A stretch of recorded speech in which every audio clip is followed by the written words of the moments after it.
c'est sûr que ça peut avoir un impact incroyable au Canada, puisque est-ce que ça va amener un paquet de chemins Roxham qui vont se faire le long des frontières? On a une frontière qui est quasi incontrôlable en termes de grandeur avec les États-Unis. Et les gens qui vont être renvoyés par Trump, du moins l'engagement qu'il a pris et qu'il a renouvelé encore la semaine dernière, vont-ils vouloir retourner dans leur pays ou plutôt s'en aller vers le Canada ou vers le Québec? Fort probable. Et là, à ce moment-là, ça va donner... Déjà, le premier ministre Legault au Québec demandait à la Sûreté du Québec de surveiller les frontières. Le Canada dit qu'il est déjà préparé, selon le ministre de l'Immigration, M. Miller, il a dit on est déjà préparé à cette éventualité. Sauf que, aussitôt que tu rentres sur le territoire du Canada et que tu y demeures 15 jours, tu ne peux plus être envoyé. Tu es automatiquement considéré comme réfugié. Et là, à ce moment-là, tu as toute la procédure qui peut durer 3 à 4 ans est installée ici. Et si tu as un enfant, par exemple, là, lui est canadien. Alors, pour des raisons humanitaires, tu gardes les parents. Alors, ils ont toutes sortes de trucs là, pour pouvoir venir s'installer ici. C'est pas de ce qu'on les veut pas nécessairement, c'est qu'il faut les recevoir comme du monde, l'immigration. C'est ça qu'on est capable de faire. Parce qu'il faut qu'ils aillent à l'école, il faut qu'il y ait des soins de santé, puis il faut qu'il y ait des logements.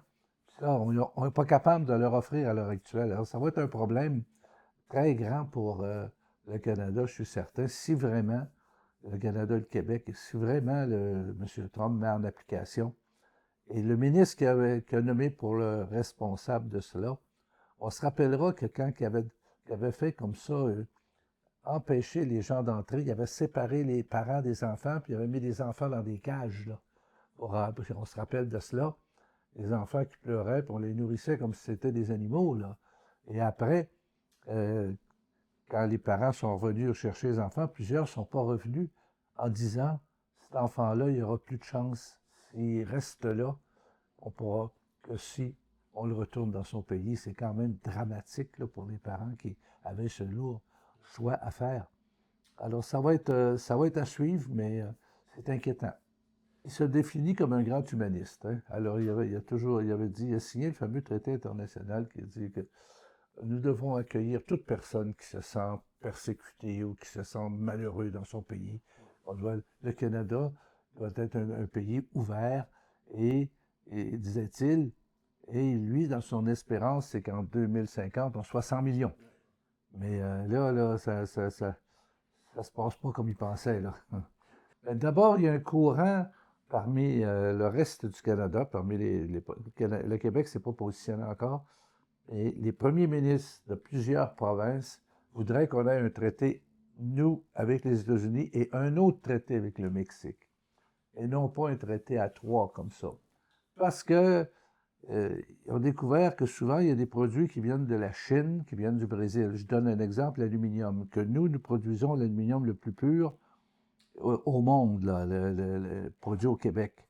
Et on exporte aux États-Unis. Mais là, le Mexique s'y laisse entrer par le Brésil puis par la Chine, comme il a fait, puis même petite étampe en arrière fabriquée au Mexique, eh bien, ça rentre aux États-Unis, eh bien là, ça vient nous concurrencer énormément. Là, si le traité n'est pas respecté intégralement. Mais ce ne sera pas cela le problème, c'est que la fameuse taxe de 10 que M. Trump a dit qu'il imposerait à tout produit venant en dehors des États-Unis. Déjà, il y a des États américains qui ont protesté parce qu'il y a des États américains qui vendent plus au Canada et au Québec que ceux qui rentrent dans leur réseau. Ils ont intérêt parce que, regardons simplement pour les fruits et légumes, par exemple. Là, alors, il y a donc, il va falloir, il va y avoir des négociations intenses et solides là-dessus. Mais pour nous, une taxe de 10 sur le fer, c'est terrible parce que Mittal, Rio Tinto ici, et une taxe de 10 sur l'aluminium dans mon comté à Bécancour, qui exporte l'aluminium en entier aux États-Unis, l'aluminerie de Bécancour. Alors, ça fait que ça affecterait énormément. Puis quand on sait déjà qu'on a une taxe injuste sur le bois, hein, qui a été jusqu'à 25 après ça, il y a eu une négociation, puis Parce que la taxe, quand elle est imposée, elle est mise de côté. Et comme ça, la taxe sur le bois, sous M. Harper, il était rendu à 4 milliards. Et là, M. Harper, il avait décidé que c'est moitié-moitié. Garde la moitié, on garde la moitié. Puis ça avait fini là. Mais on avait gagné 3 fois en cours international que c'était injuste et que cet argent-là nous appartenait en entier. Et les États-Unis et les cours internationales ont de la misère avec ça. Alors, je nomme ce produit-là, mais combien de produits? 75% de de nos exportations au Québec vont aux États-Unis. Alors, il va y en avoir des 10%. Quand c'est un produit complètement indispensable, bien là, ils paieront le prix. 10% vont s'ajouter au prix, mais tu ne peux pas faire ça avec la plupart des exportations. Est-ce qu'à l'inverse, c'est vrai aussi? Parce que la balance n'est pas équitable. Oui, mais nous, on n'a pas décidé de. Est-ce qu'on oserait imposer un 10% de taxe sur un produit américain? Là, c'est-à-dire que ça serait pas. C'est eux autres qui ont le gros bout du bâton, parce que si on le fait, les autres, ils vont le maintenir encore plus fort sur les autres, sur nos produits à nous. Là. Oh oui, on peut augmenter les prix, mais est-ce qu'ils vont être intéressés à l'acheter? Ils vont peut-être le faire venir de d'autres pays, pays d'Europe, ou même de la Chine. Là. Au niveau agriculture, par exemple, ça peut avoir un gros impact. Là. Parce que nous, on a la gestion de l'offre au Canada, parce que regarde les poulets, les dindons, les œufs, puis le lait. Le surplus qu'ils ont à l'heure actuelle aux États-Unis dans le lait, c'est plus que tout ce qu'on produit dans le Canada en termes de lait. Donc, si on perd la gestion de l'offre, c'est facile à expliquer. C'est que nous, on ne produit que ce que l'on consomme. Et à cause de cela, on a le droit de mettre une taxe de 35% à l'entrée pour les produits semblables. Or, si ce régime-là est aboli, là, eh bien, ça veut dire que là, la frontière, ça passe. Alors, imaginez-vous, le surplus de lait, là, ouf, ça va rentrer ici. Alors, les prix vont casser pendant un bout de temps. Mais quand ils vont avoir le contrôle, ils vont redevenir beaucoup plus haut. Ça s'est vécu en Australie, puis ça s'est vécu en France, ça, d'abolir la forme de gestion de l'offre. Et ils le regrettent énormément. C'est la même chose pour les œufs. Il y a un producteur d'œufs qui produit 1,2 million par jour sur l'ensemble de ces fermes-là. Alors, imaginez-vous s'il rentre sur le marché, lui, là, c'est plus que tout ce qu'on produit, nous autres, là. Il rentre sur le marché, il casse les prix, puis ensuite, boum, il remonte comme il veut. Alors, c'est là qu'il y a le danger. Puis ça veut dire, là, c'est la gestion de l'offre, si ça tombait, ça veut dire tous nos villages, toutes nos petites municipalités, là, c'est comme la fermeture, là, parce que ça vit tout sous la gestion de l'offre, là. Ça serait épouvantable. Et en plus que nous, c'est très sévère au niveau de la propreté, au niveau de l'hygiène des productions. Tandis que là-bas, c'est free for all, pas mal. Là, hein? Il y a une ferme là, qui s'est ouverte, je pense que c'est au Vermont, 5000 vaches. Alors, imaginez-vous qu'ils ne lavent pas tous les jours. Là, puis c'est pas la même hygiène que par ici. Alors, c'est un gros défi, ça, la gestion de l'offre, parce qu'on l'attaque toujours. Les négociations avec l'Europe, on a perdu 3%. C'est-à-dire, on voudrait rentrer 3%. L'Asie, 3%. Le dernier traité de libre-échange avec les États-Unis qu'on va renouveler en 2026, 3,9%. Donc, c'est 10% que les producteurs ont eu à produire en moins, parce qu'on produit que ce qu'on consomme, pour laisser rentrer 10% d'autres pays. Alors, ils vont vouloir en avoir encore. Peut-être que ça va finir qu'ils vont demander un autre 10% juste pour les États-Unis, on ne sait pas. Mais ça va être difficile. Ça va prendre de bons négociateurs. La souveraineté, c'est toujours mieux quand on décide nous-mêmes. Nous, dans nos négociations avec les États-Unis, on axerait ça surtout sur la protection de la gestion de l'offre. Par exemple, parce que le Canada, lui, 42%, c'est le Québec qui produit la gestion de l'offre. Et 40%, c'est l'Ontario. Puis le reste, c'est des petits montants dans les autres provinces. Mais par exemple, le bœuf de l'Ouest, ils veulent le sortir, hein, ils veulent le vendre. Alors, ils échangent. C'est pour ça qu'ils nous mettent toujours un petit 3, ils nous enlèvent. on sert de monnaie d'échange pour pouvoir aider l'exportation du bœuf, par exemple, et des autres, du bœuf, des veaux, ça se passe tout dans l'Ouest canadien. Alors, c'est cela que ce serait nous qui mènerait notre affaire. Et, en même temps, c'est que beaucoup plus que ça, l'ingérence dans la santé, dans l'éducation, dans l'immigration. Si on contrôlait notre immigration, là, ce serait complètement différent. Là. On accepterait tant, on respecterait les traités internationaux avec des limites d'accueil, puis, autrement dit, les faux réfugiés, il y en a beaucoup là, dans la gang de réfugiés qui rentrent, mais ils ne passeraient pas avant tout le monde qui a entendu 2 ans. Alors ça serait... Et là, on contrôlerait aussi la traversée de nos rivières par des pipelines, là, tu sais, parce que là, ils reparlent encore d'un pipeline qui traverserait tout le Canada pour aller au Nouveau-Brunswick pour exporter. Et ça, ça voudrait dire plus de 100, comment on appelle, pas 100, on ne rappelle pas le nom, mais c'est au moins 180 rivières au lac, là, tu sais, qui traverseraient, là. Alors ça, c'est un incident, puis surtout que le pétrole là, de l'Ouest, qui est produit par des sables bitumineux, est un pétrole qui cale. Donc, il est récupérable seulement qu'à 10 tandis qu'un pétrole normal, appelons-le entre guillemets, lui, il est récupérable à 90 quand il y a un incident. Alors, c'est tout, hein, c'est pour la flore et la faune, là, ça fait une maudite différence. Alors. Là, pour lui, il a nommé comme ministre pour l'environnement un sceptique, là, tu sais, qui ne croit pas à l'environnement. Un climat, comment on dit ça? Donc, un climat, qu'on sait le mot, là. Climat sceptique, c'est pas le mot exact. Alors, ce type-là, lui-là, c'est son orientation, c'est tout inventé, cette histoire-là. On ne s'occupe plus de ça. Alors, M. Trump a dit, moi, je vais m'occuper du pétrole. Il a dit ça, personnellement. Alors, c'est free for all, tout ce qu'on peut, plus le pétrole avec qui est produit là, par la fracturation dans le sol. Alors, ça sera...